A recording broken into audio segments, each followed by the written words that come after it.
Welcome to Schloss Leopoldskron and the Salzburg Global Seminar.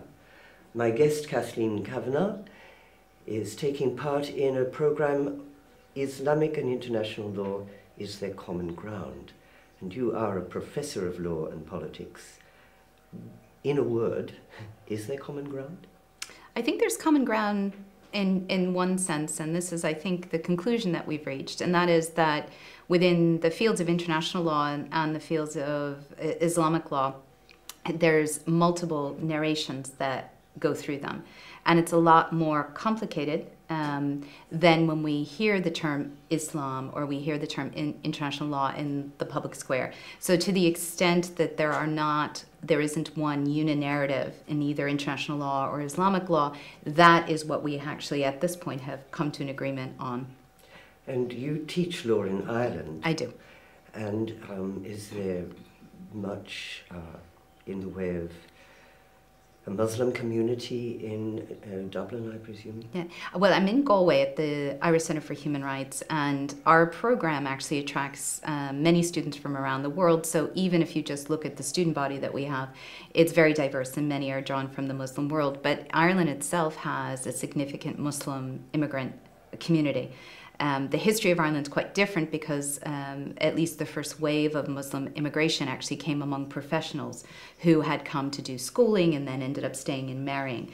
But we've received a new wave of immigrants, particularly after the Bosnian War, the fall of the former Yugoslav Republic, that are presenting new challenges for Ireland. And so this program, I suppose my involvement in it stemmed from two things. Firstly, that I had gone to London School of Economics and had lived in London, and of course the issues within United Kingdom for the Muslim community are far more challenging post 7/7. But also I think that this question of integration and multiculturalism is something that Europe itself is facing a challenge. And so kind of deconstructing the notions of what we mean when we say a Muslim is something that I've been very involved in. Is this your first visit to Schloss Leopoldskron? It is.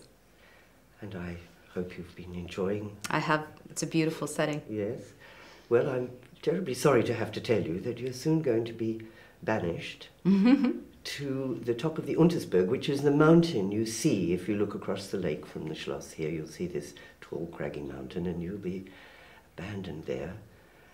But I will allow you to have 3 works of art, literature, entertainment to take with you, which relate to the rule of law.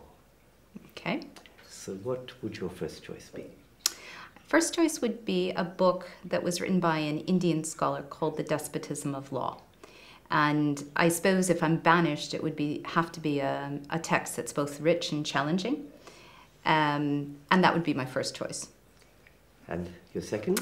My second choice, and it might sound like a strange one because we are talking about law, would probably be a piece of art by Marc Chagall.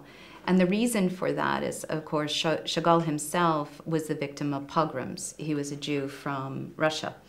And the whole complexities of being a migrant community, being chucked out of one's home, is very evident in the paintings of Chagall. That's interesting. And your final choice? My final choice for law, I'm not sure what I would take as the very last one. I suppose if it is in the domain of law, it would probably be a work by Foucault, and pick any of Foucault's work. And for the following reason, too, because, as I said, I'm a socio-legal scholar, and Foucault writes about the diffusion of power in many different instruments and institutions. And for me, that is an important question as I look at, for example, why minorities are treated certain ways in certain countries, and to try to deconstruct this notion that we have to always relate back to the state. And I think Foucault did that very well. Now, in the event of a blizzard, and you may find a little cave where you can take shelter on the Untersberg, but you'll only be able to hang on to one of those works. Which one would that be? Despotism of Law. Kathleen, thank you so much for being our guest on the Untersberg. You're very welcome. Thank you very much.